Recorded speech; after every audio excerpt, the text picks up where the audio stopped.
The islands of Japan rise out of the Pacific like green mountains sleeping in mist. Long before swords gleamed or banners waved, the world here moved to quieter rhythms, the rustle of cedar forests, the cry of cranes across the paddies, the sigh of wind between bamboo. It was a land of gods and ghosts, where every river and stone had a spirit, and people bowed to them before beginning the day's work. In these earlier centuries, there were no samurai, no shoguns, not even the name Japan as we know it. There were only clans, families bound by blood and rice fields, each guarding its valley or coast. They called them uji, kin groups ruled by elders and chieftains. One clan might master the art of the bow, another might serve the harvest or the shrine. Through constant storms and shifting alliances, a shared culture began to stir, drawn together by reverence for the sun goddess Amaterasu, whose warmth was said to give life to emperors. The Yamato court, small but ambitious, rose among these clans. Its rulers claimed descent from the divine, and slowly, through patience and war, they brought other families under their banner. At first, the unification was spiritual, a network of shrines and rituals weaving across the islands. Later it became political, roads, messengers, the first written laws. From the continent came gifts and ideas, Chinese characters, Buddhist teachings, Confucian order. The people learned to write poetry, to shape bronze mirrors, to carve wooden Buddhas that watched over villages, instill compassion. But in the quiet corners of this growing realm, a different kind of devotion was being forged. In the provinces, men began to live by the bow and the blade. They guarded caravans, patrolled borders, settled disputes when talk failed. They learned to fight not for plunder, but for duty to protect the rice that fed their clan, the honor that fed their spirit. From these men, the idea of the warrior emerged, long before the title samurai would be spoken. Their lives followed the rhythm of the seasons. Spring for planting, summer for guarding the harvest, autumn for hunting and training, winter for stories by the fire. They slept under roofs of thatch, rose before dawn to drill in the fog. Each movement with the bow became a prayer, each sword stroke a meditation on balance. They learned that a warrior's first enemy was not another man, but the weakness within himself. Across the mountains, the imperial court in Nara, and later Heian-kyo, Kyoto, shimmered with silk and ceremony. Poets recited verses like falling blossoms, courtiers wrote love letters, scented with plum. To them, war was something distant, handled by rougher hands. Yet the emperors depended on those hands more than they knew. Each distant province needed protectors, and the land itself, wild, volcanic, beautiful, favored those who could endure hardship. In that landscape, the early samurai spirit found its breath. They revered strength but also harmony. To survive among storms and earthquakes, one learned to bend without breaking. This understanding shaped everything: their architecture of wood and paper, their poetry of seasons, their ethics of restraint. The sword was not for anger. It was a mirror for the soul. Draw it rashly, and it reflected chaos. Keep it sheathed, and it reflected peace. Stories began to travel along the roads, of heroes who faced death calmly, of warriors who saved their lord at the cost of their lives. One tale spoke of a bowman who, outnumbered, sat to compose a poem before battle, thanking the gods for the honor of dying well. Another told of a rider who met his enemy halfway, dismounted, and bowed before drawing his blade. Such acts were retold again and again until they became lessons more than legends. The beginnings of Bushido, the way of the warrior. The code was simple but absolute: loyalty, honor, courage, discipline, compassion, and truth. These words did not yet exist in calligraphy scrolls, but they lived in deeds, in how one treated a defeated foe, in how one accepted fate. To die with grace was better than to live without integrity. Even the gods, they believed, watched more closely a man's heart than his victory. As centuries passed, iron replaced bronze, and swords took on the graceful curve that would become Japan's signature. Blacksmiths labored in smoky forges beside rivers, folding steel 100 times, whispering prayers to fire and water. The blade they created was not merely a weapon, but a living symbol, a piece of the soul, tempered by hardship, polished by time. When a warrior received his sword, it was as if he had received his reflection. Monks from China brought Zen, teaching that enlightenment could be found in any moment if one was fully present. The warriors listened. They meditated on breath, on stillness between strikes. In the silence of temples, they learned that mastery of others meant little without mastery of oneself. Out of this marriage of sword and spirit grew a culture unlike any other, fierce in battle, serene in thought, shaped by impermanence. By the 9th century, the court's power began to fade. Taxes failed to reach the capital. Distant provinces grew independent. Emperors turned inward, absorbed in poetry and ritual, while beyond Kyoto's gates, the real strength of the nation drifted to the provinces. There the warrior families were rising, men who owed their allegiance not to distant throne rooms, but to their own lords and lands. The Taira and Minamoto clans were gathering followers, each a storm waiting to break. But on this quiet threshold, before the wars that would carve Japan's destiny, the spirit of the samurai stood in balance. In temples and mountain passes, on windswept coasts and rice terraces glowing under moonlight, they practiced stillness, waiting for history's call.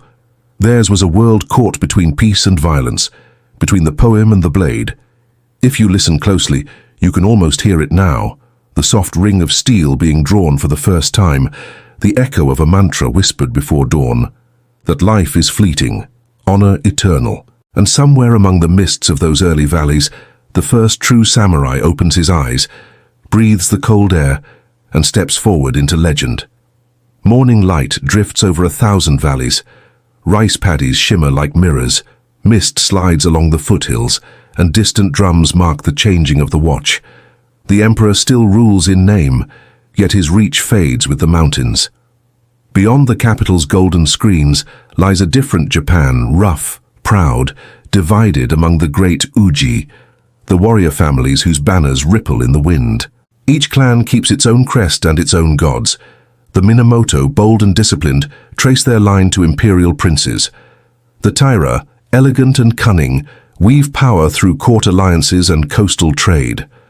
Between them spread dozens of lesser houses, Fujiwara, Hojo, Otomo, all guarding estates, building fortresses, sharpening the loyalty of their retainers. What began as small bands of horsemen defending farmland has become a new social order. Peasants till the fields, monks tend the temples, but it is the warriors who decide the fate of provinces. Their armor of lacquered plates glints beneath the sun, their longbows curve like crescent moons. They ride through bamboo groves 2 by 2, the creak of saddle leather the only sound. In Kyoto, the imperial court drifts deeper into ceremony. Poets compose verses about the scent of rain on plum blossoms. Courtiers compete in calligraphy and scent mixing, not war. They look upon the rising clans with unease useful but dangerous, like wolves kept to guard a garden. The emperor issues decrees, yet the message takes months to reach the far domains. By the time it arrives, local lords have already chosen their own course. Out in the provinces, the rhythm is different. Decisions are made not with ink, but with swords. Castles rise on hilltops, wooden keeps, surrounded by moats, watchtowers, and rows of pines planted as living walls. Inside their gates, the lord's retainers kneel in the courtyard at dawn, receive orders, and ride out beneath clouds of ravens. Among these warriors, the ideals of loyalty and service grow stronger. A man's worth lies not in birth, but in devotion. The bond between lord and vassal, Giri, becomes sacred. When a lord calls, his men answer. When he falls, they die beside him. Stories of betrayal and revenge spread like cautionary prayers. One samurai who deserts his master may live for a season, but his name will be whispered with shame for generations. Trade and conflict twist together like vines. The Taira control shipping routes along the inland sea, growing rich from Chinese silk and Korean ceramics. The Minamoto command fertile valleys in the east, their horsemen hardened by frontier life. Skirmishes break out, ambushes near bridges, sudden fires in coastal ports. Each clan tests the other's strength, measuring allies, counting enemies. Amid the tension, culture deepens. Monks teach reading to young retainers. Temple bells echo over training grounds. Warriors study poetry to steady the mind, ink brush in one hand, bowstring in the other. The swordsmiths of Bison and Yamashiro refine their craft, folding steel into flawless curves. A fine blade is now prized as much as a painted scroll. Both reveal the spirit of the maker. At night, under paper lanterns, elders tell of a coming storm. The capital has lost its voice, they whisper. Soon the provinces will speak. The generation that once served the emperor begins to serve the land instead. In a coastal province, a young Minamoto commander practices archery beside the sea. He aims not at targets but at the horizon, believing that a warrior must see beyond his lifetime. In Kyoto, a Taira noble marries into the royal line, securing influence that rivals the throne. Their ambitions grow like opposing tides, destined to collide. The farmers sense it first. Taxes rise, soldiers pass through more often, roads fill with messengers. Temples fortify their gates, merchants hide their ledgers. The peace of earlier centuries thins like smoke. Yet amid uncertainty, the samurai find purpose. War to them is not chaos, but clarity. It strips life to essentials: loyalty, courage, the brief beauty of existence. The first great confrontations between the clans flare along river plains. Archers exchange arrows that hiss through morning fog. Mounted warriors charge, lances lowered, banners snapping. When the dust settles, both sides claim victory, but neither yields. Instead, they retreat, rebuild, and wait for the next summons. Each encounter teaches them something: tactics, patience, the value of unity. In these campaigns, the samurai learn to respect both skill and fate. A single arrow can end a dynasty. A sudden storm can erase an army. They begin to see life as a series of fleeting moments, each one demanding total presence. This understanding seeps into their art, their speech, even their deaths.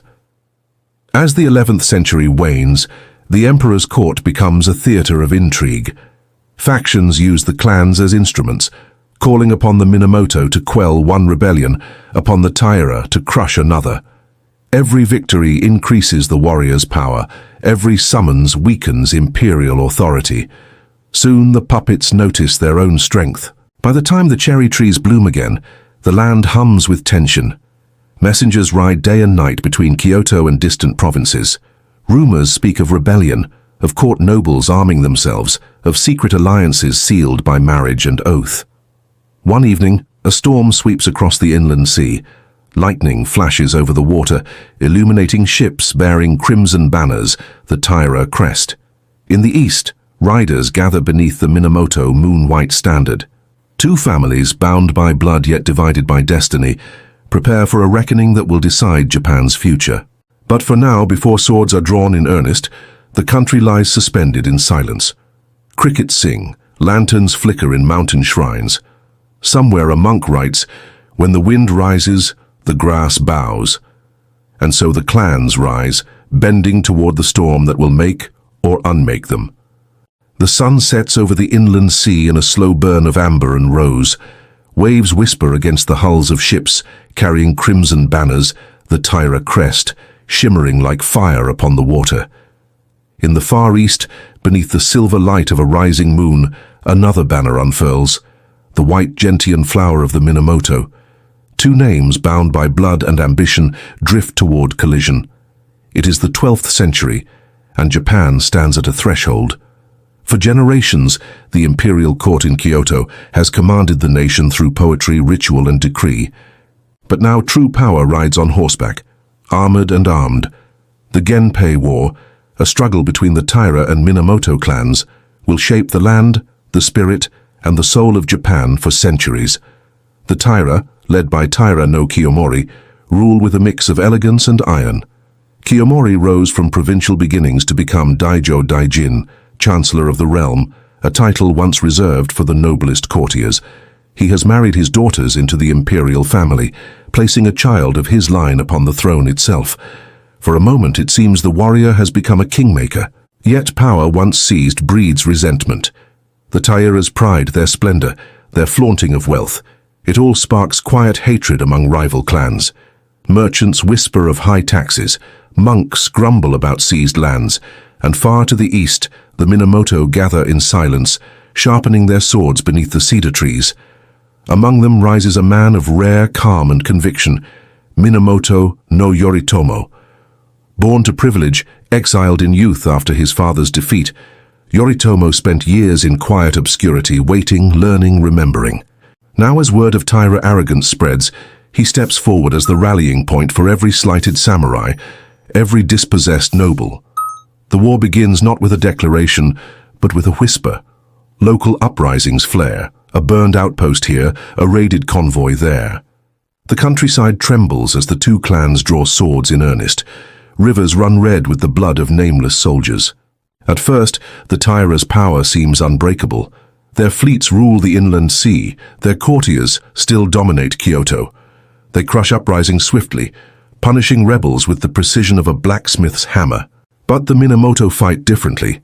They do not seek open battle. They harry, they retreat, they return like ghosts. In the east, Yoritomo builds a new kind of power, not of gold or ceremony, but of loyalty. His headquarters at Kamakura, nestled between the sea and forested hills, becomes a living fortress. Messengers gallop from province to province, spreading his call. Samurai swear oaths by firelight, pledging their blades and their lives. From this unity, a new spirit is born. The idea that Japan might belong not to courtiers but to warriors. The first great battle comes at Uji Bridge outside Kyoto. Taira soldiers thunder across the planks, their crimson banners cutting through the morning mist. The defenders, monks and samurai loyal to the Minamoto, tear up the bridge beneath them, plunging horsemen into the rushing river. Amid the chaos, arrows hiss like rain, drums beat like thunder, and for the first time the empire tastes true civil war. Victory swings back and forth like a pendulum.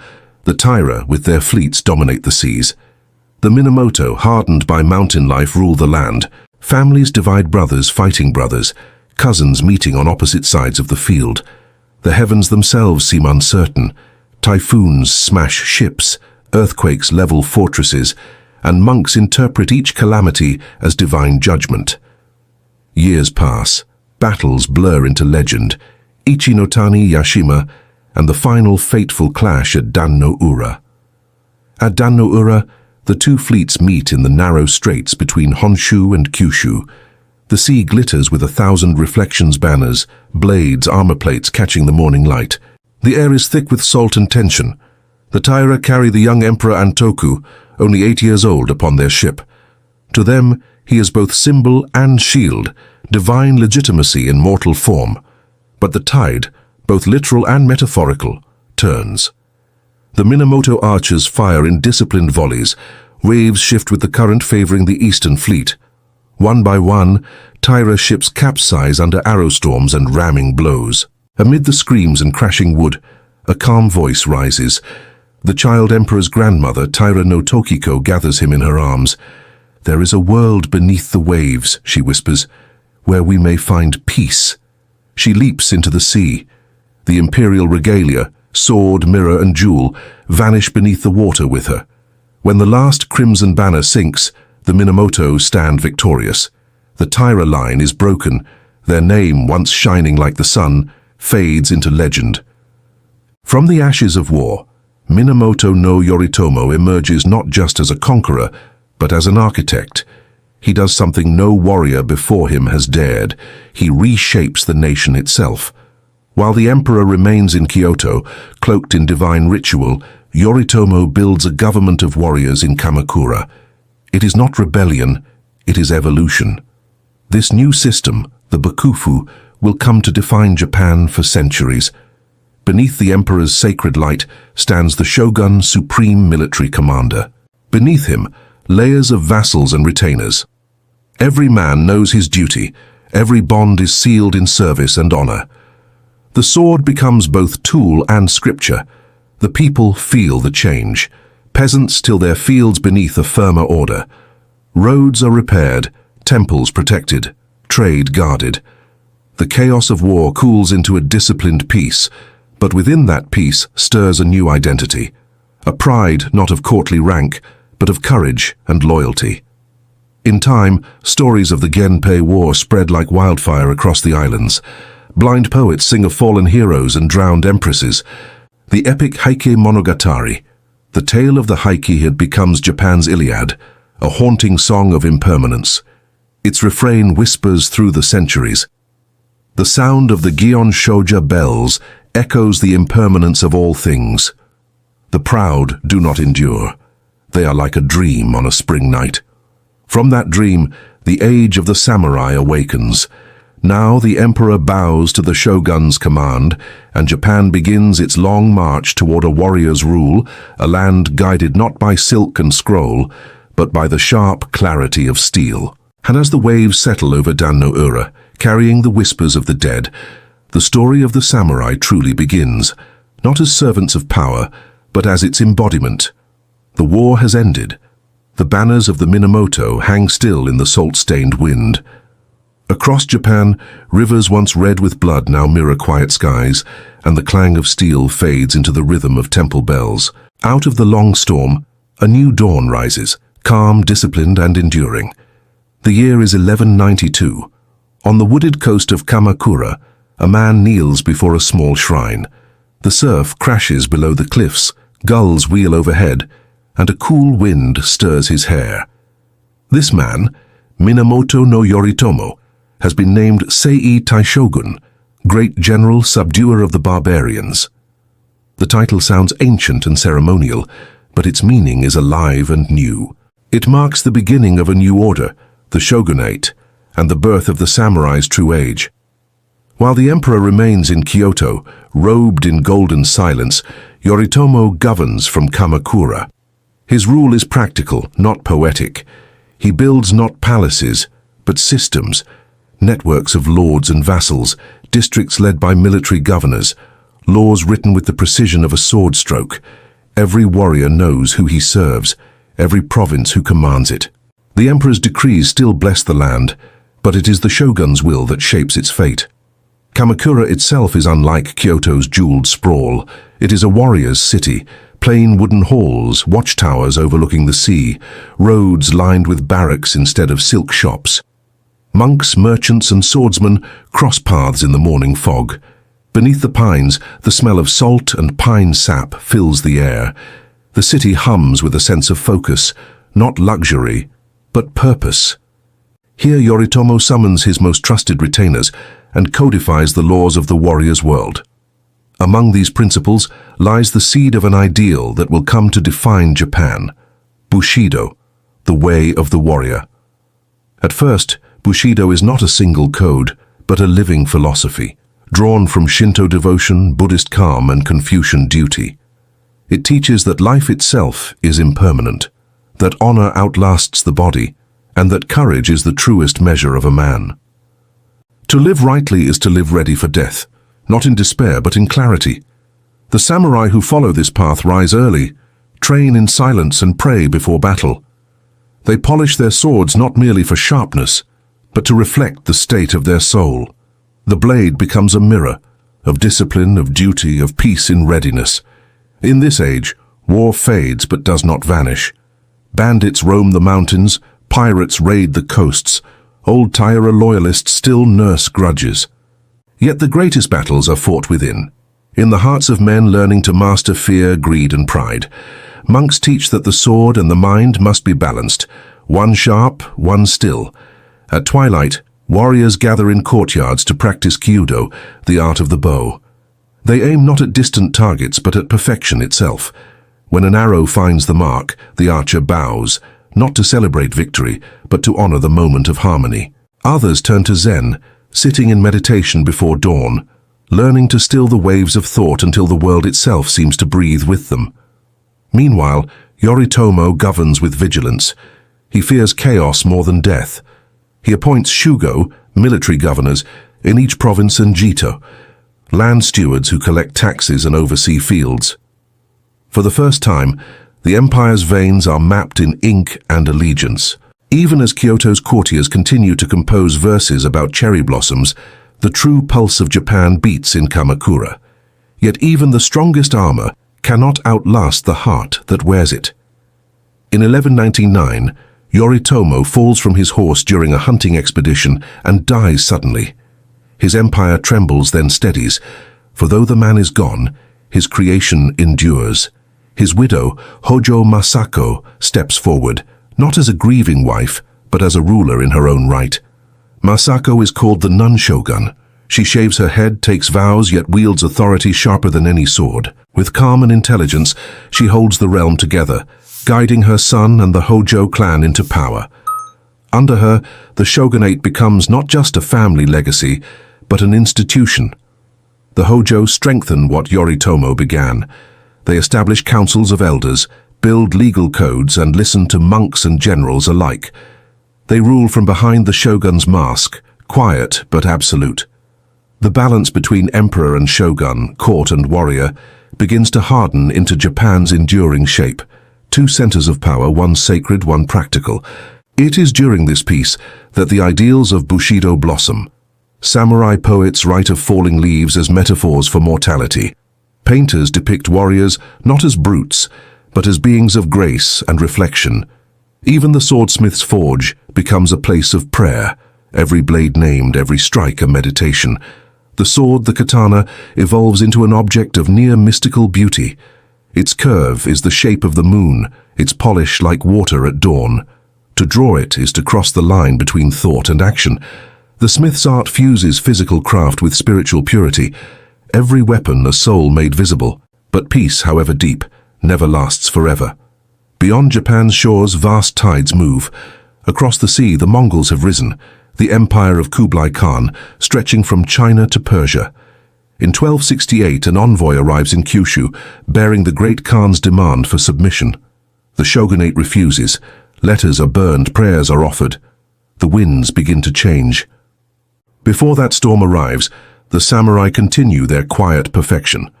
They write haiku, study Confucian ethics, and build temples overlooking the sea. At night, lanterns flicker along the walls of Kamakura, and the city sleeps beneath a blanket of mist. The code of Bushido deepens. Its pillars, Gi, righteousness; Yu, courage; Jin, compassion; Rei, respect; Makoto, sincerity; Meiyo, honor; and Chugi, loyalty, become the heartbeat of the samurai spirit. Each trait is both shield and burden. To fail in one is to stain the others. When a warrior's honor is irreparably lost, he may choose seppuku, the ritual act of self-redemption through death. To outsiders it seems grim. To the samurai, it is the final expression of control. To choose one's end with dignity, rather than live in disgrace. In these centuries, Japan's identity crystallizes. The samurai are no longer merely fighters, they are guardians of order, embodiments of virtue.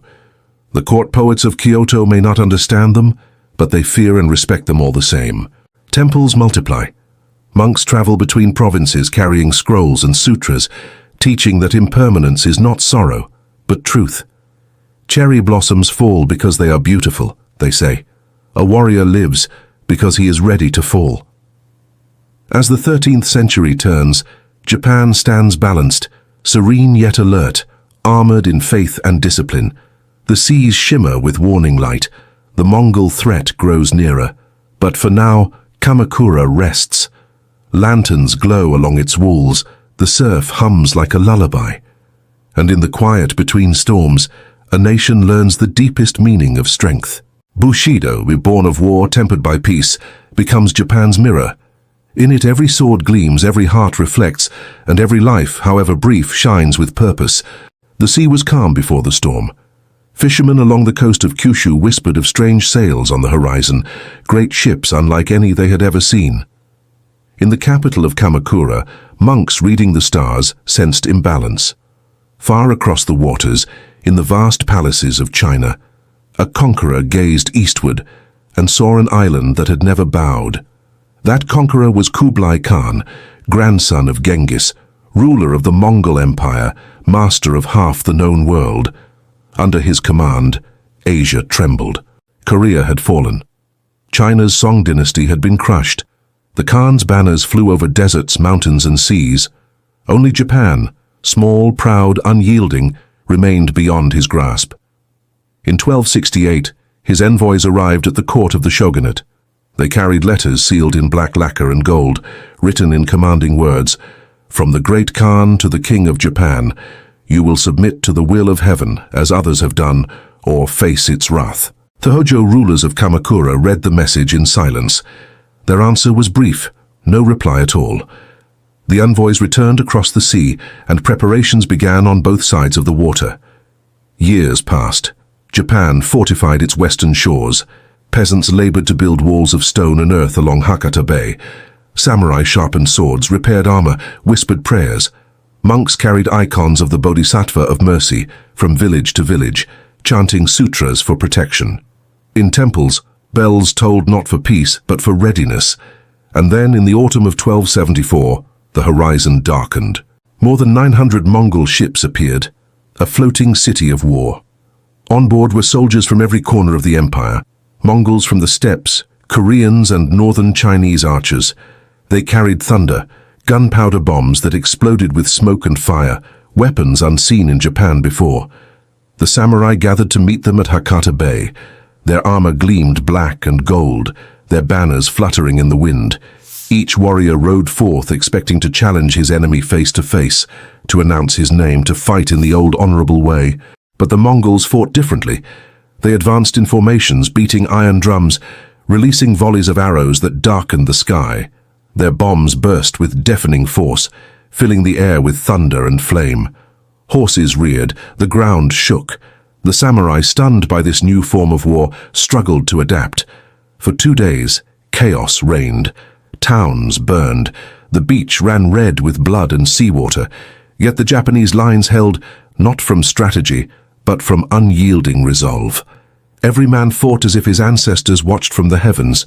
As the sun set on the second day, dark clouds gathered over the sea. Winds began to howl. The Mongol commanders, fearing the storm and short of supplies, withdrew to their ships, intending to strike again the next morning. But the sea had other plans. That night, the first divine wind, the kamikaze, rose. Waves swelled into mountains.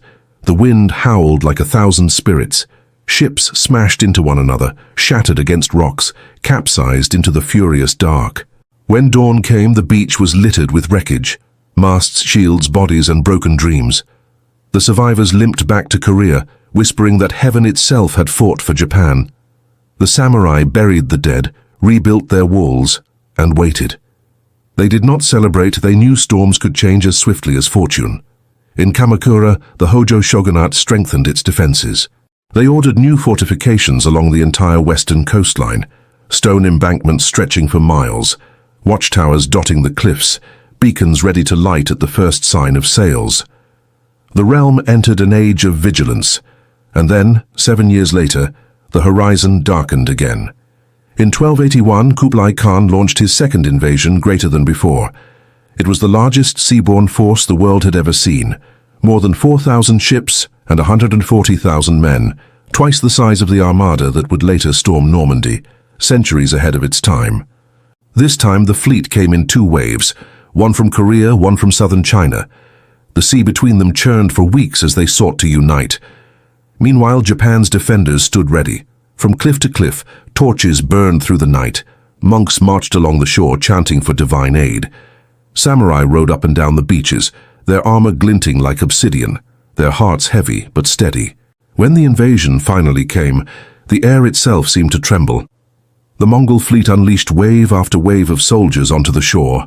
Arrows filled the sky like black rain. Drums pounded across the water. Yet the Japanese had learned, no longer rushing into disarray. They fought in organized bands, attacking at night, boarding enemy ships in daring raids, slashing ropes, and setting decks aflame. For weeks the battle raged, the sea itself a battlefield. And then, one night in August, the wind changed again. The sky turned a strange, sickly green. Clouds swirled into a vast spiral. The sea began to roar. The monks watching from the cliffs bowed to the earth. They knew the omen. The second kamikaze had come. Rain fell in sheets. The wind rose to a scream. The Mongol ships, packed tightly together, became prisons of chaos. Masts splintered, hulls overturned, fire spread from deck to deck. The storm lasted for 2 days, tearing the mighty fleet to pieces. Only a few hundred ships survived. The rest were swallowed whole by the divine wind. When it was over, silence blanketed the bay. The sea shimmered with sunlight again, calm and endless. The Japanese walked among the wreckage in awe. The invincible Mongol Empire had been broken not by sword, but by storm. In the temples, monks composed prayers of thanksgiving. The people called the wind kamikaze, the wind of the gods. For them it was proof that the heavens protected their sacred islands. The shogunate declared new festivals to honor the spirits of the fallen, both human and divine. But victory came with cost. The wars had drained Japan's treasury. Samurai who had fought bravely expected land or gold as reward, but the shogunate had none to give.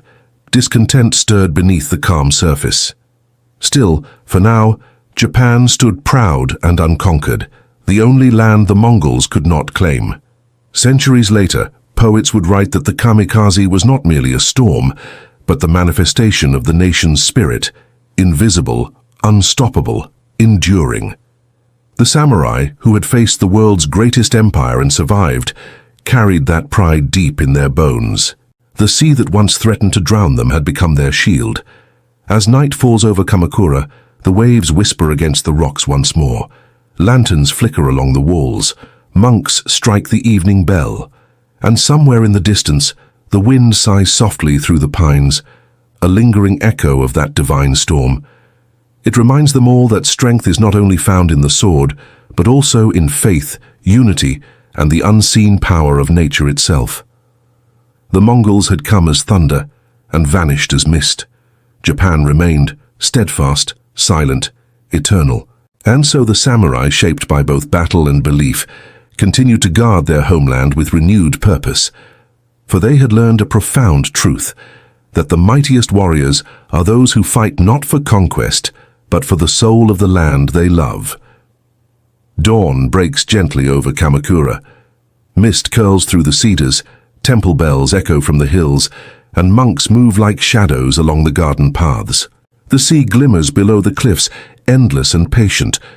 The storm years have passed, the Mongol fleets are gone. Japan, untouched by conquest, now turns inward, not toward war, but toward understanding. In this quieter century, a transformation begins. The sword, once a tool of blood, becomes an instrument of spirit. The warrior, once defined by victory, now seeks mastery of self.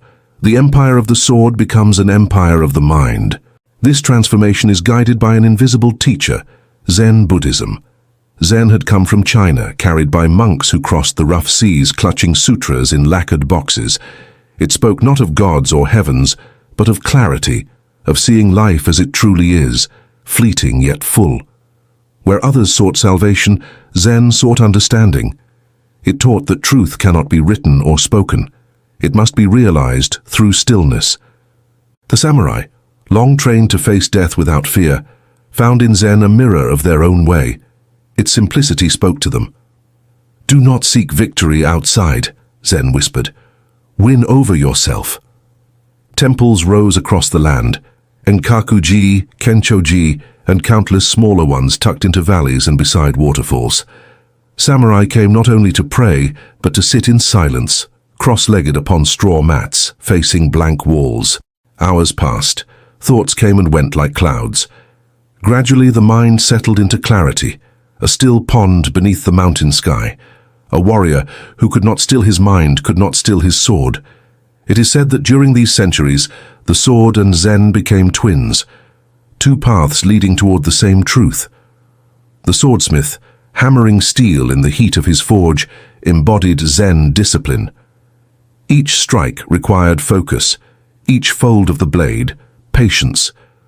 The perfect sword was not merely strong, it was balanced, alive, the breath of its maker made visible. And the samurai, drawing that sword, learned to cut not with anger but with presence. The killing stroke became less about destruction and more about harmony, the meeting of intention and inevitability. A master swordsman named Takuan Soho, a Zen monk and philosopher, wrote centuries later, "The mind must be nowhere. If it is nowhere, it is everywhere. If it clings to one thing, it misses 10,000. To fight without thinking, to move without hesitation, became the ideal. Zen called it Mushin no Shin, the mind of no mind, Samurai trained not only in the arts of war, but in meditation, calligraphy, and poetry. In the quiet between battles, they wrote verses about the moon and falling leaves, painted cranes with single brush strokes, and learned to see beauty in impermanence. A blossom falls, yet the branch remains. The heart endures. These small acts, writing a poem, pouring tea, polishing a blade, became rituals of awareness. Every gesture, every breath, was an opportunity to meet eternity. At night, Kamakura glowed with lanterns. Monks chanted sutras, waves whispered beyond the walls. A young samurai might walk through the temple gardens, pausing to listen to the bamboo waterspouts click against stone. In that sound, brief, perfect, and gone, he would hear the heart of Zen. Nothing lasts, and that is why it is precious. The shogunate encouraged this inner discipline. The Hojo clan, now guardians of Japan's stability, invited Zen masters to teach in the warrior schools. Even the shogun himself meditated before council meetings. The calm mind, they believed, was the root of wise rule. But Zen's influence reached far beyond temples. It reshaped every art form it touched. In architecture, castles became simpler, their lines graceful rather than grand. In painting, empty space spoke louder than color. In poetry, a few words hinted at oceans of meaning. And in battle, though war still flickered between rival clans, Zen gave the samurai a strange serenity. They no longer feared death. They understood it as part of the pattern. To die well was not tragedy, but fulfillment, a final brushstroke in the great painting of life. It is said that before combat, warriors often composed a death poem, a short verse written moments before riding into battle. It was not a prayer for survival, but a reflection of peace. A dewdrop world, and yet, the dream continues. Such words were not written for others, but for the self, a last act of clarity before merging with eternity. Yet this was no age of soft hearts. The sword still ruled the land. Samurai remained bound by duty, and rebellion or betrayal was met with swift retribution. But even in violence, a strange dignity had taken root, the belief that order and mercy could coexist. From Zen also came the discipline of tea, a ceremony that turned the simplest act into meditation. Warriors, before duels or councils, would gather in a tea room no larger than a small hut. There were no weapons, no titles. They bowed, drank, and shared silence. The tea ceremony became a brief pause in the chaos of life, a reminder that peace begins within. The monk Aisai, who brought Zen and tea seeds from China, once said, "Tea is the medicine for the heart." He planted those seeds in Kyoto, and from them grew both a tradition and a way of seeing, that even in simplicity lies perfection. Through Zen, the samurai began to understand strength not as domination, but as harmony. The perfect strike, the perfect brushstroke, the perfect breath, all were one. The word Bushido, once meaning merely the warrior's way, now deepened. It became both moral and spiritual, a compass that pointed inward. Courage meant facing not only the enemy, but oneself. Loyalty meant serving not only one's lord, but one's conscience. By the 14th century, Japan had become a land of paradox, serene and dangerous, artistic and austere, violent yet introspective. Monks walked beside generals and poets carried swords, and though clouds of war would soon gather again, civil strife, clan rivalries, the fall of dynasties, the soul of the samurai was now tempered by an unshakable calm. The lessons of Zen would follow them through every age to come, through triumph and tragedy, through blood and peace, whispering always the same truth. All things pass, the way remains. As the moon rises over Kamakura, casting silver light upon the temple roofs, a lone monk strikes the great bell. Its sound rolls through the valleys like thunder softened by mercy. A samurai kneeling nearby lifts his eyes, feeling the vibrations settle in his chest. He does not speak. He does not think. For a moment, there is only the sound, the breath, and the endless stillness between them. And in that stillness, the spirit of Japan, the spirit of Zen and the sword, becomes eternal. The rains came early that year. They rolled down from the mountains, drumming on the roofs of Kamakura, turning the roads into rivers of mud. From the temples to the barracks, the air was heavy, not just with the smell of wet earth, but with something unseen, something deeper. A sense that the peace built over a century was beginning to crumble. For decades, the Hojo clan had ruled from behind the Shogun's shadow, calm, firm, and seemingly eternal. They were the quiet hands of power, the guardians of the Kamakura shogunate. But time wears even the strongest stones smooth. What begins as duty can harden into pride, and what is born in strength can end in decay. Across Japan, provinces had grown restless. The samurai, once bound tightly to Kamakura's will, began to question it. Taxes were heavy, rewards scarce, and the echoes of the Mongol invasions had left the land weary.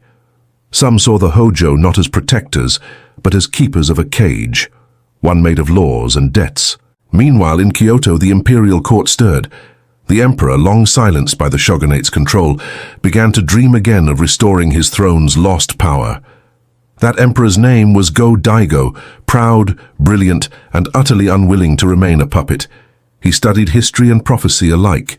He saw himself as chosen by heaven to restore the ancient order, a Japan ruled once more by divine right, not by the swords of men.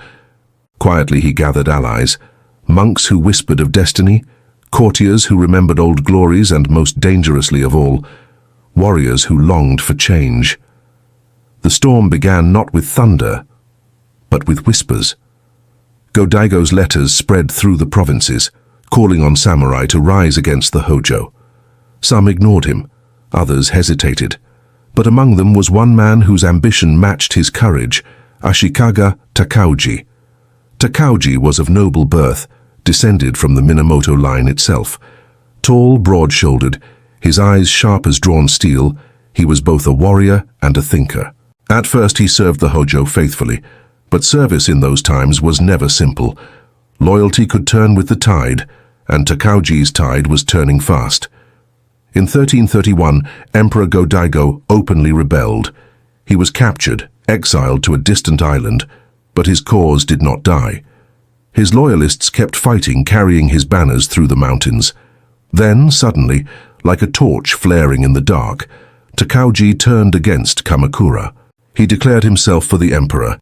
His armies, disciplined, fierce, hungry for change, swept westward.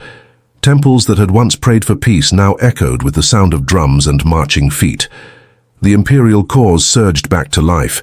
Within a year, Go-Daigo escaped exile and returned in triumph to Kyoto. The capital blazed with celebration. Lanterns hung from bridges. Poets declared the dawn of a new age of the gods. The emperor promised to restore harmony, to unite court and warrior once more. For a moment the dream seemed real. But dreams, like cherry blossoms, are fragile. Power once divided is never easily joined again. The samurai who had fought for the emperor expected reward, land, gold, authority. Instead, Go-Daigo restored the old aristocrats, favoring courtiers over warriors. The samurai felt betrayed. Ashikaga Takauji, the man who had delivered victory, watched as the emperor ignored his pleas. Slowly, his pride hardened into rebellion. "If the emperor will not rule wisely," he said, "then the realm must find another way." By 1336, Japan was divided again. Two suns in one sky. Takauji raised his banners against Kyoto. His troops, battle-hardened and loyal, clashed with imperial forces in fields and mountain passes. The fighting was fierce, the outcome uncertain. Monks wrote that the heavens wept, unsure which side was righteous. At last, Takauji's forces stormed Kyoto itself. The city burned, gold and fire mingling beneath the night sky. Go-Daigo fled south to Yoshino, establishing what would be called the Southern Court. Takauji, meanwhile, placed another emperor on the throne in Kyoto, the Northern Court. For the first time, Japan had two emperors, one divine in claim, one backed by the sword, and at the heart of it all stood Takauji himself. In 1338 he was named Sei Taishogun, the same title once held by Minamoto no Yoritomo. But Takauji's rule was different, not cold like Kamakura's, nor ceremonial like Kyoto's. His government, based in the Muromachi district of Kyoto, sought balance, between court and warrior, between beauty and discipline. Thus began the Ashikaga shogunate. The fall of Kamakura was sudden and brutal. In 1333, as Takauji's armies advanced, the Hojo gathered their remaining retainers for a final stand. Surrounded by rebels, they retreated to the great temple of Toshoji, Kamakura's spiritual heart. Knowing defeat was certain, they chose death over dishonor. That night, as flames consumed the temple, hundreds of Hojo samurai committed seppuku, one after another, their armor gleaming red in the firelight, the air filled with the scent of pine smoke and steel. By dawn, the Hojo name was ash. The sea mist rolled back over the cliffs, and Kamakura fell silent. The first shogunate gone, its banners sinking into history. Yet in that silence, Japan changed. The age of the samurai did not die, it evolved. Under the Ashikaga, culture bloomed even amid turmoil. Kyoto became a living painting, temples rebuilt, gardens designed with the precision of poetry. Zen monks served as advisors, artists and diplomats. The brush and the sword walked side by side. In the new capital, Takauji ruled with paradoxical grace. He was ruthless in battle, yet deeply devoted to art. His court sponsored painters, poets, and architects. The Zen aesthetic, simplicity, impermanence, and stillness, became the soul of Japanese expression. Temples like Kinkakuji, the Golden Pavilion, and Ginkakuji, the Silver Pavilion, would later rise as symbols of this harmony between strength and serenity. Even war could not extinguish beauty, it merely changed its color. Yet the old wounds never healed fully. The two courts, northern and southern, continued to rival each other for decades. The people paid taxes to both, swore oaths twice, and lived beneath divided heavens. But through it all, one truth endured. The samurai's power was now absolute. The emperor's light still shone, but it was refracted, caught in the mirror of the shogun's blade. By the end of the 14th century, the Ashikaga had stabilized Japan once more, though their control was never as deep as Kamakura's. They were mediators, not masters. The world had changed. The samurai had become not just warriors, but rulers, poets, and patrons. Still, beneath Kyoto's splendor, the seeds of future chaos waited. Ambitious daimyos, provincial lords, began to amass private armies. The loyalty that once bound warriors to a single shogun began to fray. But for now, the reigns of Kamakura were long gone. The gardens of Kyoto glowed green again. Bells rang from temple to temple. The scent of incense drifted over the city, mingling with the faint metallic tang of the sword. Japan, reborn from its own ashes, entered an age of both elegance and unrest. An age where power would become as fluid as the ink on a monk's scroll. And in the quiet between thunderclaps of history, the samurai continued to walk their path, poised between duty and destiny, life and impermanence, sword and silence. The 15th century opened not with harmony, but with a sound like distant thunder, the low, gathering roar of ambition. The golden light of the Ashikaga court dimmed, and across the provinces, the calm order of Japan began to fracture. The shogunate, once the mountain's peak, had grown hollow. The Ashikaga shoguns, heirs of Takauji's line, had become more patrons of art than masters of men. They built gardens of sand and stone, commissioned paintings of cranes and dragons, and filled Kyoto with beauty. But while they looked toward the heavens, the earth beneath them trembled. In the countryside, the daimyo, Japan's great lords, began to forget the meaning of obedience. Each ruled his province like a kingdom.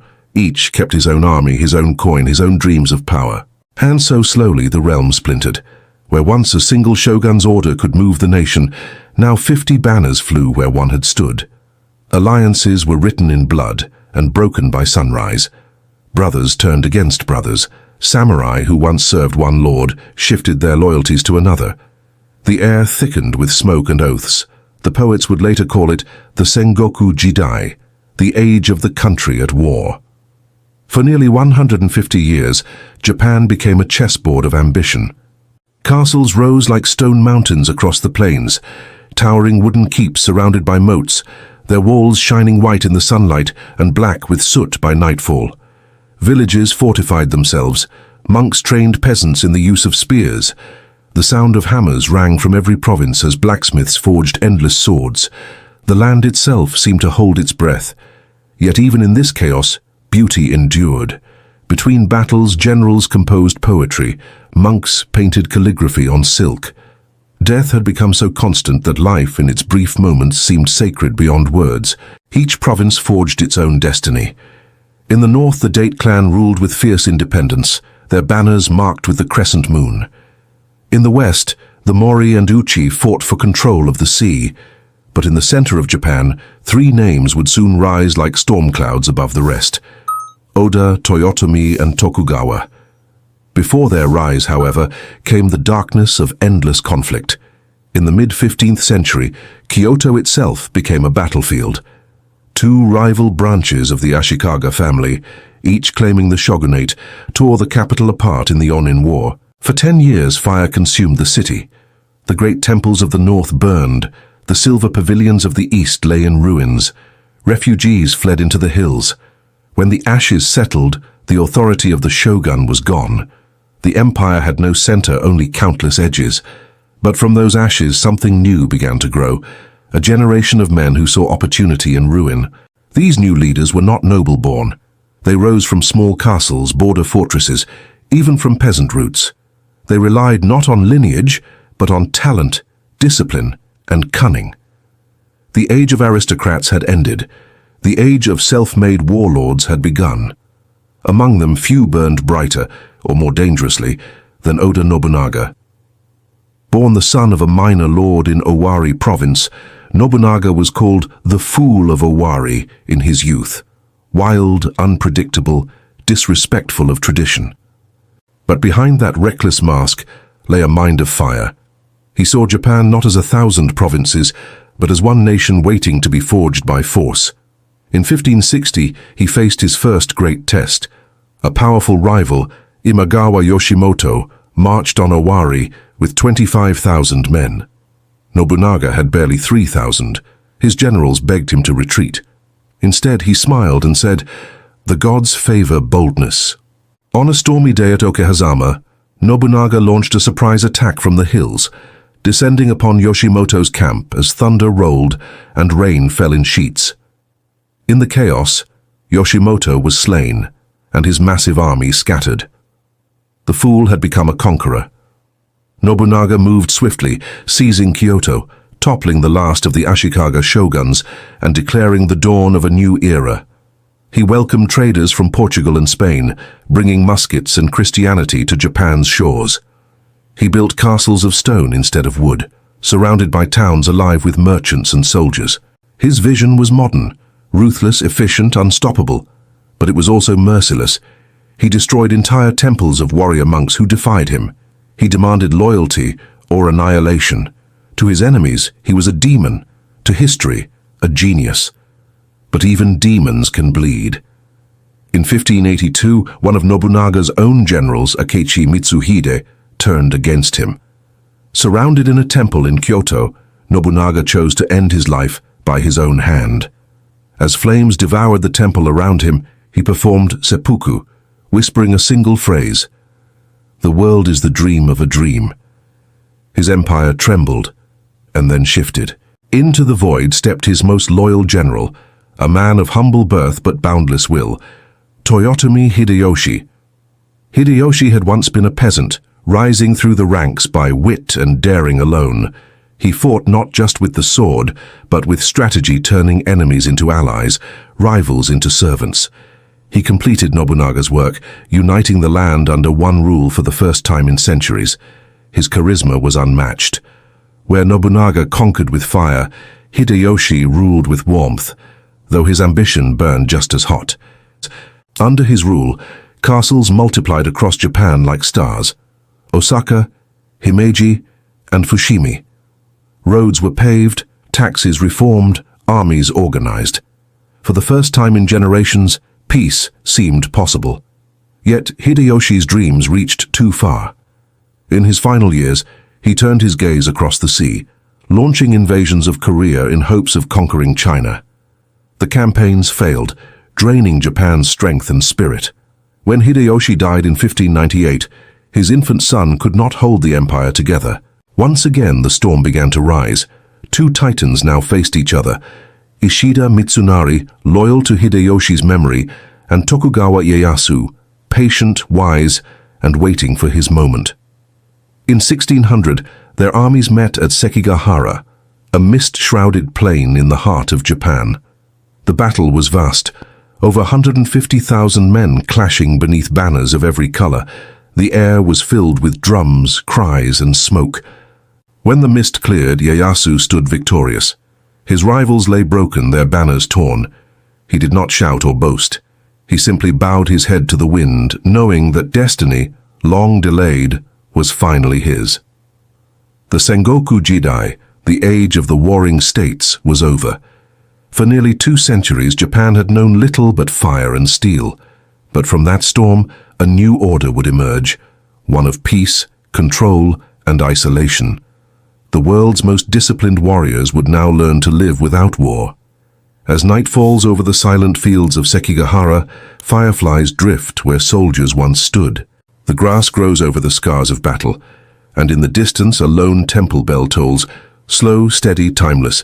It is the sound of an era ending, and of another, the Tokugawa age, beginning. The year is 1603. The scent of burned grass still lingers over the plains of Sekigahara. The soil is rich with memory, thousands of banners, thousands of dreams, buried beneath the earth.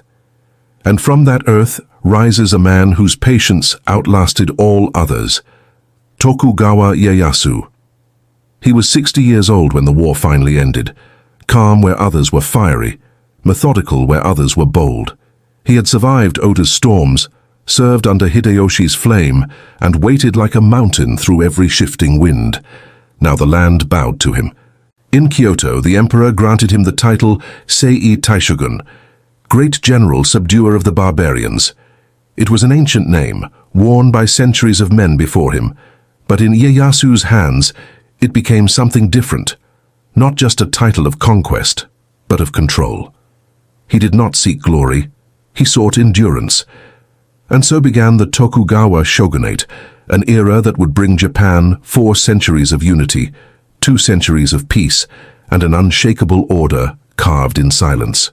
Ieyasu chose a new capital, not in Kyoto's gilded palaces, nor in Osaka's bustling trade halls, but in a small fishing village on the eastern plain, Edo. At first it seemed a strange choice. Edo was swampy, its rivers winding and wild. But Ieyasu saw what others did not. It was defensible, fertile, open to the sea, a blank canvas. Within a generation, Edo would become the largest city on earth. From its center rose a white-walled castle, vast as a dream. Moats coiled like serpents, bridges gleamed with polished cedar. Around it, the city grew like ripples in a pond. Merchants, artisans, samurai, and peasants weaving their lives together beneath the shogun's watchful eye. But Tokugawa's true genius was not in stone or steel. It was in balance. He built a society that rested on careful harmony. At the top stood the shogun, surrounded by loyal daimyo, each lord bound by duty, reward, and fear. No longer could they build private armies unchecked. No longer could ambition spread like wildfire. Every daimyo was required to spend alternating years in Edo, a system called sankin kotai, or alternate attendance. When they left their provinces, they left their wives and heirs behind as hostages of peace. It was a chain made of silk and ceremony, beautiful, inescapable, and unbreakable. Trade flourished but tightly watched. Roads stretched from Edo to every corner of Japan, most famously the Tokaido, the Eastern Sea Road. Along its length, inns and tea-houses sprang up, carrying gossip, art, and laughter across the land. The sword still hung at every samurai's side, but now it gleamed more in sunlight than in blood. War had ended, and in its place a new struggle began, the art of living in peace. This peace brought paradox. For centuries the samurai had defined themselves by death. Now they had to define themselves by life, by learning, by loyalty, by restraint. In their estates, warriors studied poetry and history. They practiced tea ceremony with the same precision they once reserved for combat. Zen philosophy deepened, spreading from the monasteries of Kamakura to the heart of Edo. Victory over the self, the master said, is the greatest victory of all. This was the new face of Bushido, no longer the cry of the battlefield, but the quiet of the tatami room. Meanwhile, merchants and artisans, once considered the lowest class, began to thrive. Peace brought prosperity, and prosperity brought art. Towns buzzed with markets and festivals. Paper lanterns glowed over bridges. Theaters filled with laughter as kabuki actors performed tales of love and revenge. The woodblock print, ukiyo-e, pictures of the floating world, became the mirror of this new age. Artists like Hokusai and Hiroshige painted the beauty of fleeting moments. Rain on a bridge, waves crashing against Mount Fuji, a geisha's quiet smile beneath cherry blossoms. The world of the samurai and the world of the commoner, once divided by class, now met in art, each reflecting the other's dreams. But beneath the peace, shadows still moved. Ieyasu, cautious even in triumph, feared corruption more than rebellion. He warned his heirs to guard against softness. The state, he said, must be ruled as one sharpens a blade, slowly, daily, without rest. His descendants took his words to heart. The Tokugawa shoguns that followed, Hidetada, Iemitsu, Tsunayoshi and others, maintained the order he built with absolute discipline. Yet that discipline demanded isolation. After decades of foreign contact under Oda and Hideyoshi, the Tokugawa closed Japan's gates. In the 1630s, the Sakoku edicts were issued, the closed country laws. No Japanese could leave the islands, no foreigner could enter without strict permission. Christianity, seen as a threat to loyalty, was banned. Missionaries were expelled, converts hunted, crucified, or forced to renounce their faith. Japan became a world unto itself, a garden walled by sea and law. But within that garden, life flourished. The peace of Edo stretched on for centuries, gentle yet firm. The people called it the Pax Tokugawa. Farmers worked the same fields their fathers had tilled. Merchants built dynasties. Artists refined beauty into simplicity. The tea bowl, the garden stone, the haiku. An old pond. A frog jumps in the sound of water. Matsuo Basho. Such poems carried more than nature. They carried wisdom, the awareness that peace is not the absence of struggle, but the mastery of it. Under this peace, the samurai's soul evolved again. No longer warriors of war, they became warriors of virtue, teachers, administrators, philosophers. They ruled their towns not by fear but by example. Still, some hearts longed for the old fire, young men trained with swords that would never taste blood. They studied tactics for wars that would never come. In the silence of centuries, nostalgia grew, a yearning for the purity of struggle, for the simplicity of battle's clarity. Yet, as the decades passed, even that yearning softened. The Edo era became a dream, long, tranquil, almost timeless. Edo itself swelled to over 1 million souls, a city of paper and stone, laughter and discipline, duty and pleasure. From the shogun's castle down to the tea houses of Yoshiwara, life unfolded in rhythm. Lanterns lit the night like constellations. Rain fell softly on tiled roofs. The seasons turned in endless grace. And yet, beyond the waves, the world was changing. Cannons roared across oceans. Empires expanded. Western ships began to circle the Pacific like curious sharks. The people of Japan did not yet know it, but the sea that had protected them for centuries would soon carry change. Vast, foreign, unstoppable. For now, though, the night remains still. In Edo Castle, the shogun's bell tolls across the sleeping city. Farmers dream of harvests, merchants of profit, samurai of duty. The air smells of pine and rain. The sword rests on the stand beside the mat. The ink dries on the page of a poem left unfinished.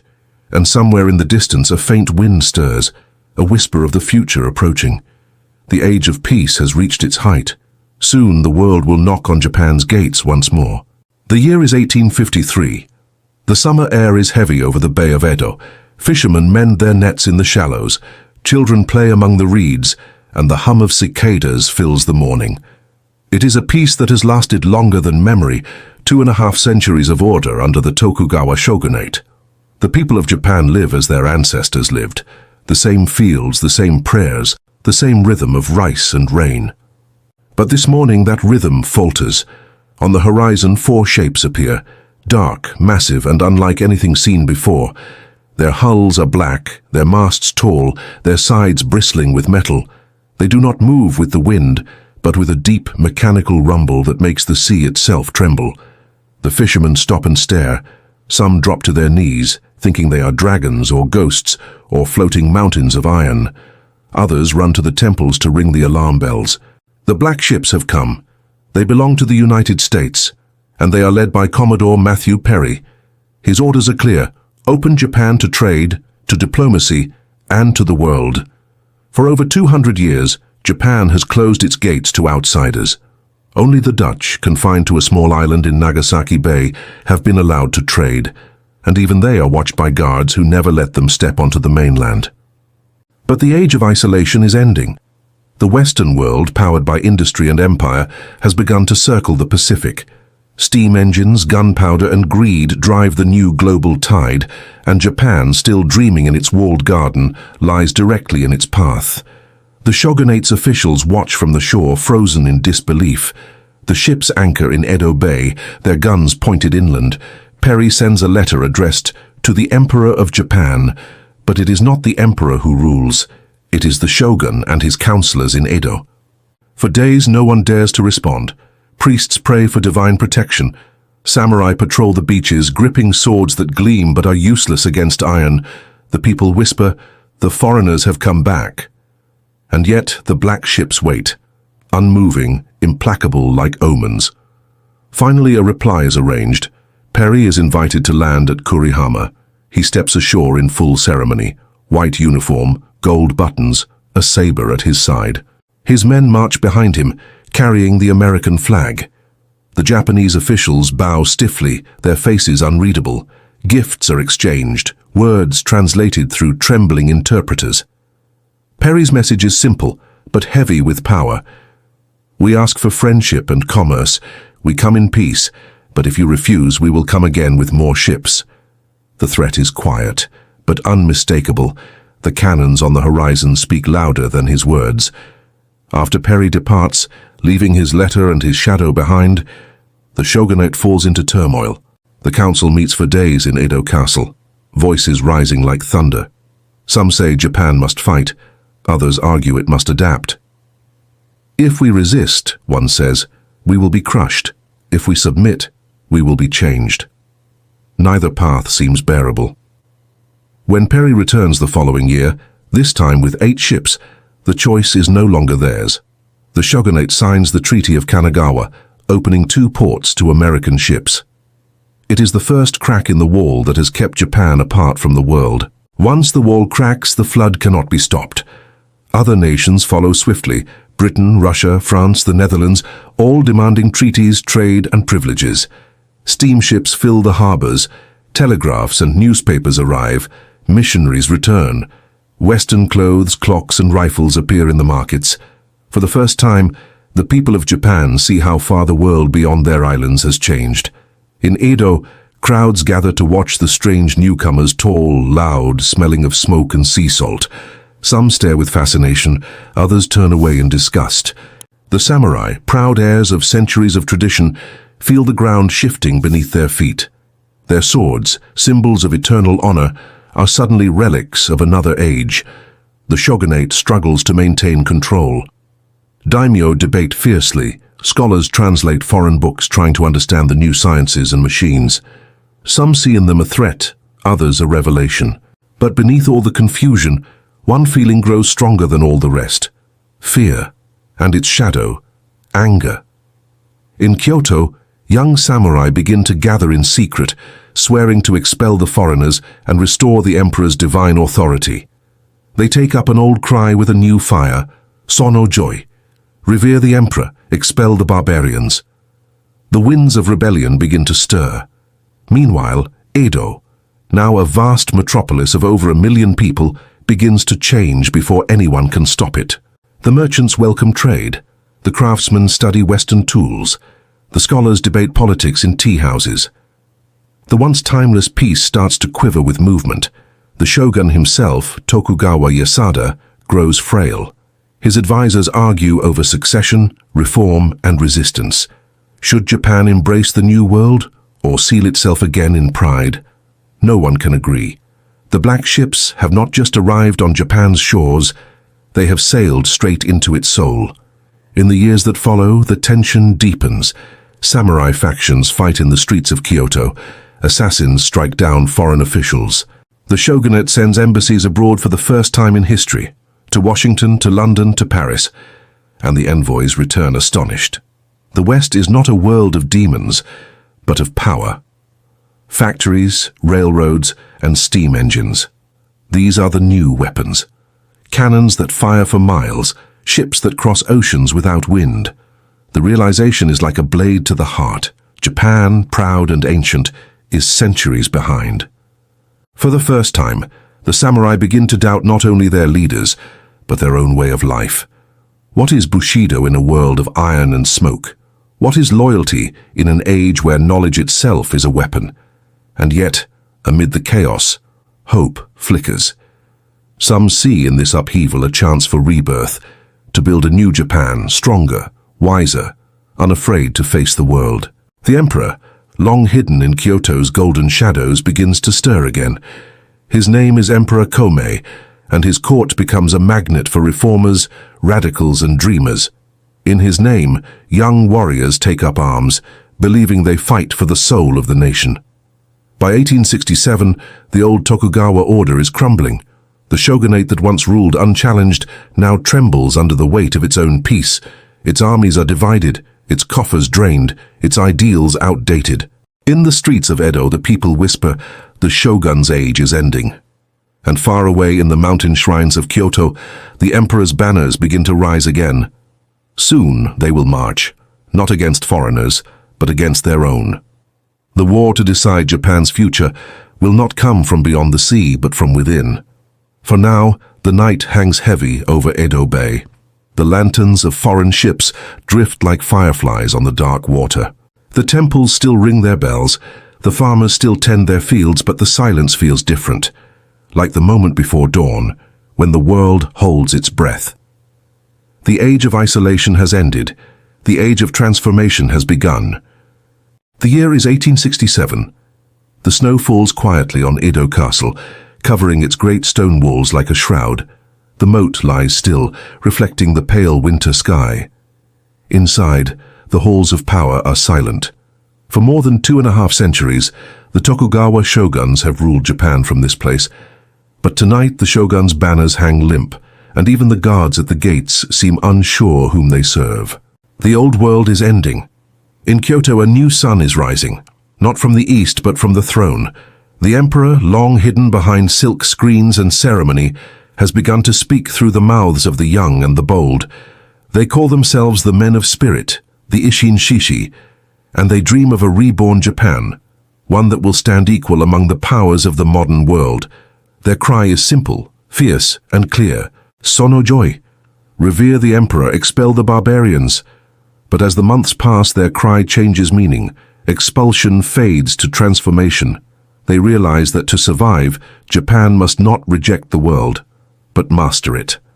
At the center of this turning tide stand two men, born in opposite provinces, destined to shape a nation, Saigo Takamori of Satsuma and Kido Takayoshi of Choshu.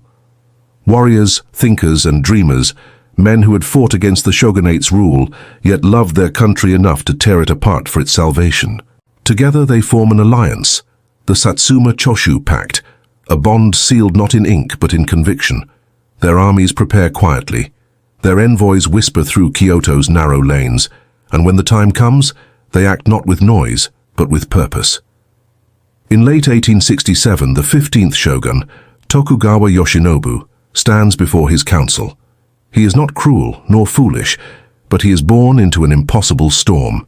He sees what his ancestors could not, that the world has changed beyond the reach of swords and ceremony. And so, with steady hands, he does what no shogun before him had ever dared. He resigns.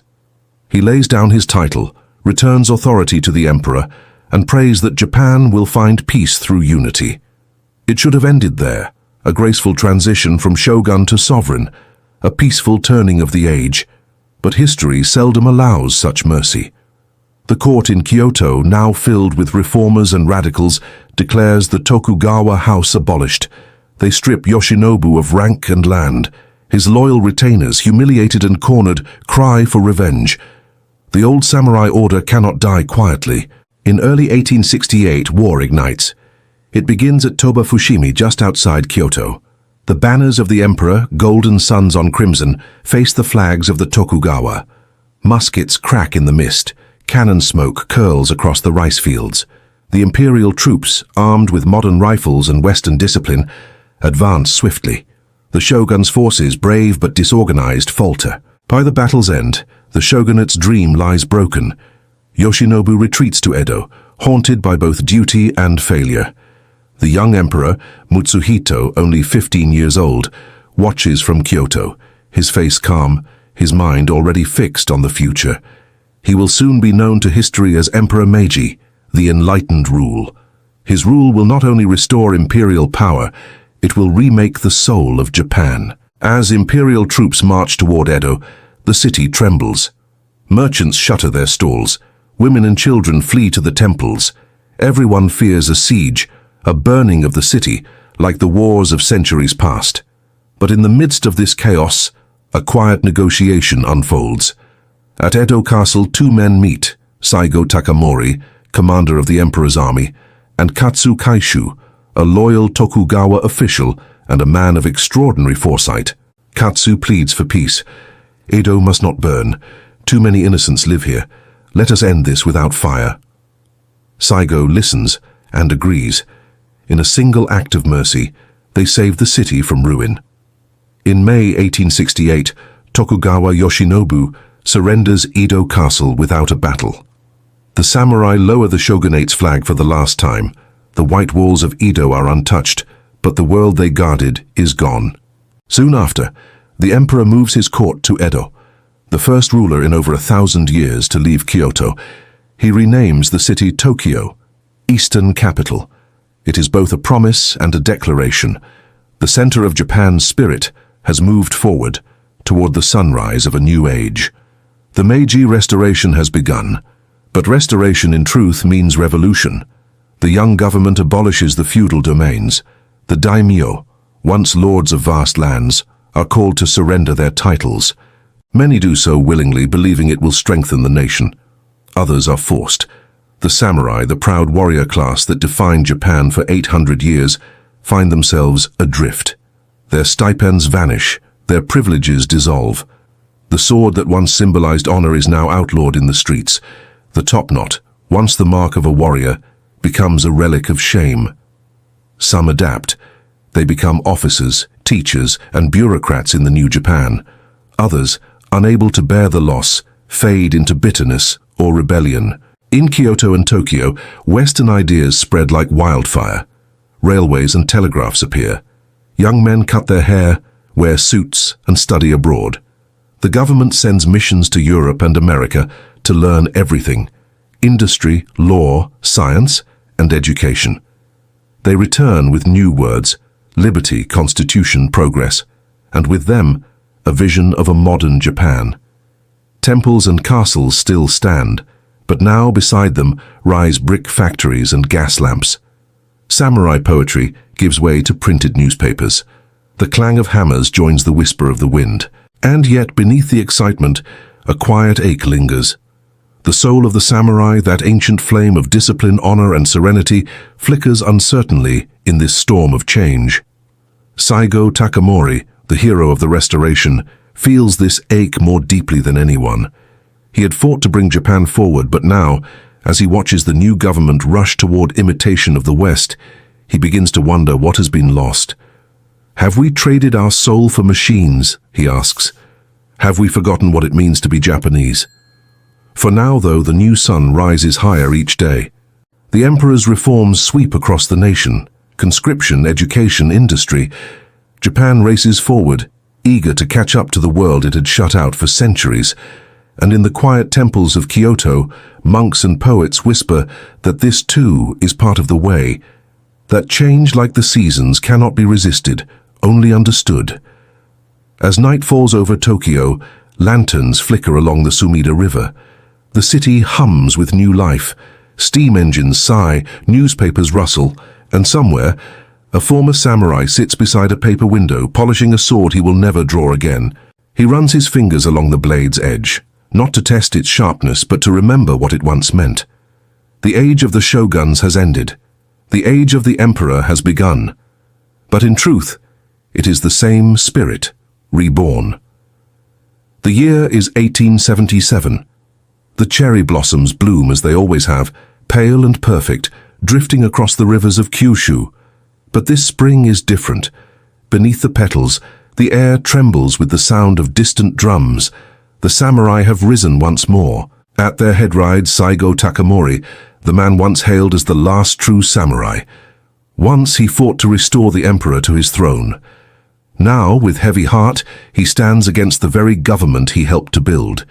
He does not ride for ambition nor rebellion, but for memory, for the soul of Japan. In his heart, he carries a single question: can progress exist without honor? The new government, in its rush toward modernity, has stripped the samurai of their place in the world. The warriors' stipend is gone, their swords forbidden. Young men now wear uniforms and march under conscription, not under the banner of family or clan, but of the nation. To Saigo, it feels as though Japan has lost its reflection in the mirror of its own soul. So, he gathers his followers, disillusioned warriors from Satsuma, his home province, and they march under the old sun banner, their armor gleaming once more. They call it the Satsuma Rebellion. The government meets them with rifles and cannons, weapons imported from France and Britain. The battle that follows is swift and merciless. The old world, the sword and the bow, faces the new, the bullet and the shell. At Shiroyama, Saigo and his remaining men make their final stand. Surrounded, outnumbered, outgunned, they charge into the dawn mist. The roar of artillery shakes the hills. Smoke fills the air. When the sun rises, Saigo lies wounded among the cherry blossoms, his white robe stained red. His men carry him to a quiet grove where, according to legend, he takes his own life with a final bow to the emperor he never ceased to serve. With his death, the samurai as a class are gone, but their spirit does not die. It merely changes form. In the following decades, Japan transforms faster than any nation in history. Railways lace the mountains. Telegraph lines hum with messages. Cities swell with factories and foreign fashions. The emperor wears Western military dress. Nobles send their children to London and Paris. But beneath the steel and steam, something ancient still breathes. Philosophers, teachers, and poets begin to ask what it means to be Japanese in this new modern age. They look backward, searching the past for a moral compass that might guide the storm of change. And what they find, polished and refined through memory, is Bushido, the way of the warrior. Once a practical code for the samurai class, it now becomes an idea that defines the nation itself, a spiritual discipline for all people, not just the sword-bearers. Writers like Nitobe Inazo describe it as a living philosophy, a blend of loyalty, courage, compassion, courtesy, honesty, honor, and self-control. Bushido, he writes, is to the Japanese what chivalry was to the knights of Europe, but deeper, a code of the soul. In schools across the country, children learn the stories of the samurai, not of war but of integrity and sacrifice. They read of the 47 ronin who avenged their master and then submitted to death without protest. They learn that to serve with loyalty and humility is the highest virtue. In the military academies, Bushido becomes discipline. In the universities, it becomes ethics. In the temples, it becomes meditation. And in the hearts of millions, it becomes pride. The Meiji government channels this energy into its dream, a strong, unified Japan, standing equal among the Western powers. The samurai's devotion to duty becomes the citizen's devotion to country. The sword becomes the pen, the plow, the hammer. But like all powerful ideas, Bushido holds a double edge. Its virtues, loyalty, obedience, and sacrifice can be turned to noble purpose or to blind service. As Japan's influence expands, as soldiers march under rising suns, The same code that once bound samurai to their lords begins to bind the people to the state. The way of the warrior, reborn in the age of empire, becomes a flame both beautiful and dangerous.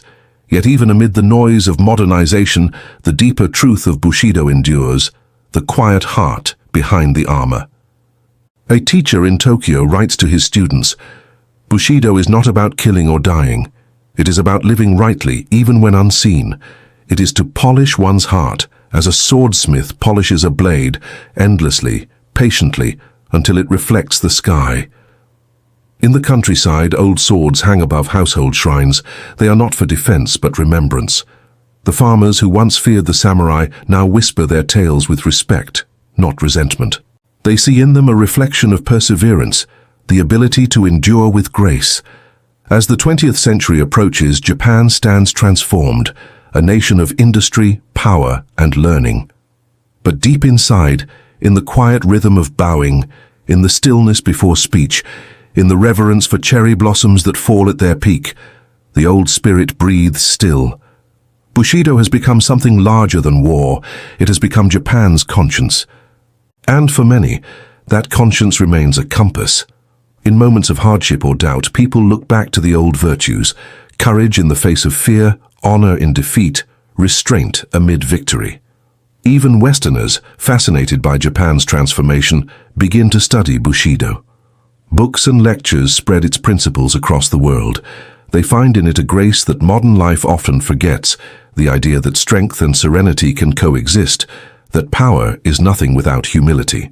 In Tokyo's growing skyline, beneath the hum of electricity and the rumble of trains, the samurai spirit still walks, unseen but not gone.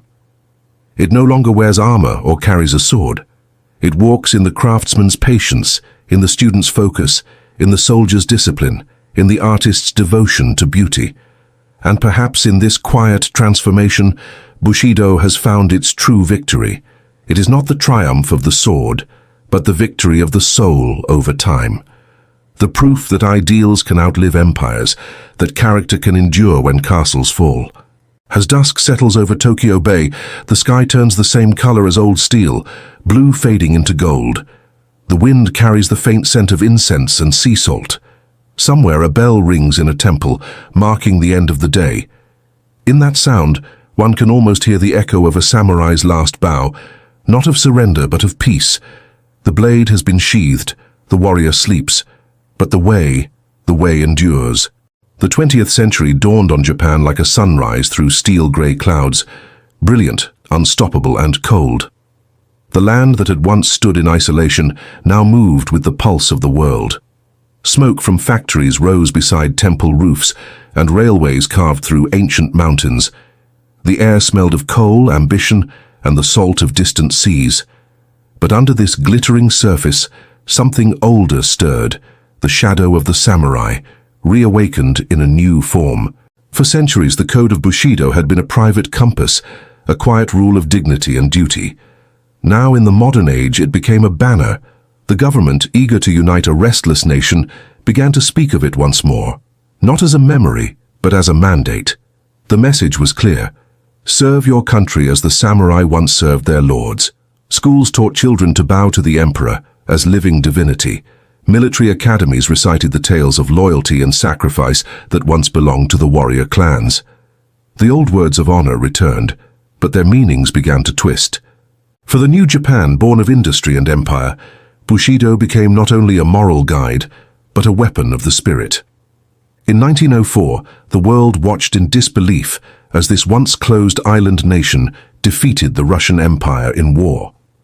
The battles of Port Arthur and Tsushima were fought with fire and iron, but behind them pulsed something unseen, the conviction that death for one's homeland was not loss, but glory. Japan's victory shocked the world. For the first time in modern history, an Asian nation had defeated a Western power. The people rejoiced. Poets spoke of destiny fulfilled. But some, watching quietly from their gardens and shrines, felt a familiar chill, the shadow of pride, long feared by the sages of old. In the decades that followed, the empire expanded. Korea fell under its rule. Taiwan and parts of China followed. Factories and shipyards swelled with labor. Japan was now a power among powers, but the cost of that ascent would soon be felt in the soul of its people. The Bushido of the heart, the way of personal virtue, began to harden into Bushido of the state, the way of unquestioning obedience. A soldier's courage became the nation's will. A samurai's death became the army's expectation. The code that once asked, "How can I live rightly?" now whispered, "How can I die honorably?" And so, in the 1930s, as storms gathered across the world, the warrior's shadow grew long. Japan, driven by hunger for resources and pride in its destiny, moved deeper into Asia. The rising sun on its flags gleamed bright and red, too bright perhaps, for those who could not see the blood beneath. Young men marched in uniform, their faces solemn, their hearts full of faith. They believed they were carrying forward the same flame that had burned in the hearts of their ancestors, the courage of Saigo, the loyalty of the 47 Ronin. They believed they were fighting not for conquest, but for honor. In the schools, teachers told them that the emperor was divine, the father of the nation, and that dying for him was the purest expression of Bushido. Mothers wept as they sent their sons away, proud and afraid in equal measure. And as the Second World War swept across the Pacific, the ideals of Bushido, courage, sacrifice, and loyalty, were pushed to their most tragic extreme. On the islands of Iwo Jima and Okinawa, soldiers fought to the last breath. They refused surrender, seeing it as shame worse than death. Kamikaze pilots, barely men, flew their planes into enemy ships, calm, composed, and resolved. They bowed before taking flight, as if before a temple altar. The world watched in awe and horror at this depth of devotion. The same virtues that had once polished a sword's edge now turned against those who wielded them. The beauty of Bushido, once spiritual, became entangled in the machinery of war. When the war ended, the empire was gone. Cities burned. Hiroshima and Nagasaki lay in ruins. And amid the ashes, the people of Japan faced a question that went deeper than defeat. What did honor mean when everything built upon it had crumbled? In those silent years after surrender, the country stood between worlds, between the memory of the samurai and the dawn of something new. The emperor, no longer divine, spoke as a man among men. His voice, heard on the radio for the first time, trembled with sorrow but also relief. And yet even in this darkness, the light of the warrior spirit did not vanish. It began to transform again, softer, humbler, wiser. The nation rebuilt, not with swords but with will. The same discipline that once forged steel now forged steel beams and circuits. The same endurance that once carried warriors through battle now carried workers through long hours of reconstruction. Japan rose not through conquest but through creation. The world watched in astonishment as the ashes of war became the foundations of peace. Factories hummed, cities glowed, and students once again filled their notebooks with the dreams of progress. The warrior's courage had become resilience. The samurai's perfectionism had become craftsmanship. The sword's edge had become a pen's precision. And slowly, quietly, Bushido returned to its truest form, not as command or ideology, but as a spirit. Modern thinkers began to reinterpret it anew. They said Bushido was not about dying for something, but living fully for something greater than oneself. That honor was not in destruction, but in creation. That courage was not only in battle, but in kindness, persistence, and truth. The children of a new generation grew up surrounded by the fruits of that transformation. They saw the cherry blossoms bloom not as symbols of fleeting death, but as reminders of renewal. In this, perhaps, the warrior spirit finally found peace. For Bushido had always been about balance between strength and compassion, duty and freedom, life and death. And in the quiet peace of post-war Japan, the people found a new expression of that balance: to live with dignity, to work with excellence, and to face the future with calm determination. The shadow of the samurai did not vanish. It simply stepped back, watching over its descendants like a guardian spirit. And if you walk through modern Tokyo at night, past the neon lights and the crowds, you may still catch a glimpse of that spirit in unexpected places, in the bow of a conductor, as a train departs on time, in the patience of an artisan painting lacquer by hand, in the silence of a monk at dawn. The warrior's shadow has become Japan's light. And though the swords are sheathed, Though the castles are museums, though the shoguns and emperors have faded into history, the heart that once beat beneath lacquered armor still beats in the quiet rhythm of the nation itself. It whispers softly through time. Honor is not in conquest. It is in how one carries the weight of the world and the grace with which one lets it go. And as the night settles over the islands once again, the waves brush the shore like the breath of sleeping warriors. The moon reflected in their calm waters. The storm has passed, the shadow has softened, but the spirit remains, eternal as the wind in the bamboo, patient as the sea. The modern world hums with neon and noise. Bullet trains glide through the valleys once crossed by horses. Towers of glass rise above the rice fields where samurai once trained in silence. Yet beneath this pulse of progress, if you listen carefully, beyond the hum of electricity, beyond the chatter of streets, you can still hear something older. A whisper, a rhythm, the quiet heartbeat of Bushido. It lingers not in the clang of armor or the clash of blades, but in the gentle discipline of everyday life. It lives in the bow of a craftsman before his workbench, in the calm focus of a calligrapher drawing the perfect stroke, in the unspoken patience of a commuter standing in the rain, poised, composed and still. This is the final form of the samurai spirit, stripped of weapons, titles and lords, yet shining with the same quiet devotion. To understand how it endures, we must remember what the samurai truly were. Not just warriors but seekers, students of art, poetry, nature and impermanence. They trained to face death so that they could live each moment with absolute presence. In a way, their entire existence was a meditation, a walk on the blade between life and eternity.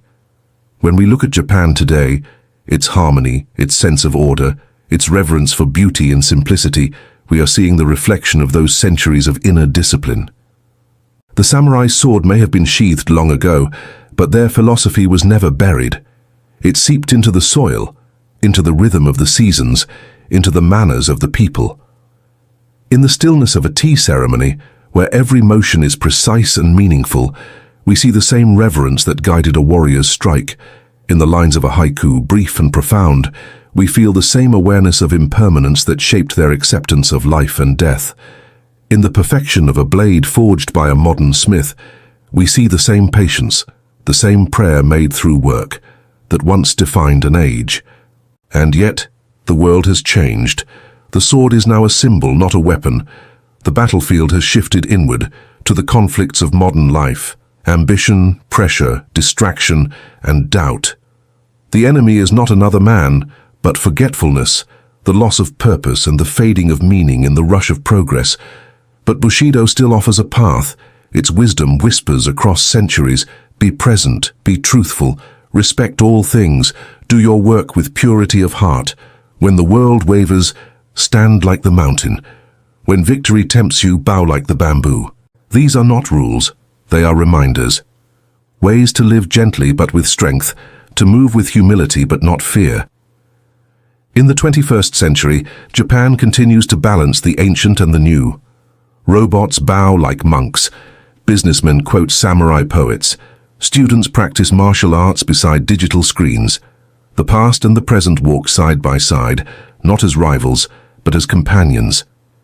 In Kyoto's old districts, where wooden houses lean toward narrow lanes, you can still see lanterns flickering at dusk. Inside, a single cup of tea steams on a tatami mat. The host bows, pours and moves with the same grace that warriors once learned from Zen monks. Every gesture deliberate, every breath part of a ritual older than memory. In the mountains of Kumamoto, the statue of Saigo Takamori stands tall against the wind. His face is calm, his stance unbroken, his eyes gazing toward the horizon. Children play at his feet. Tourists snap photographs. Cherry blossoms drift across his bronze shoulders.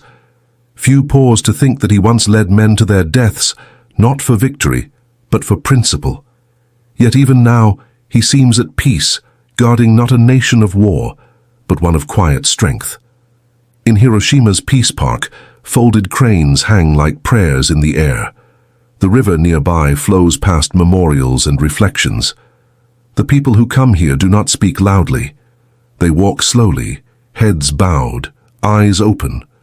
The samurai would have understood that silence, the discipline of grief, turned into grace. For the true inheritance of the samurai is not the art of battle, but the art of composure.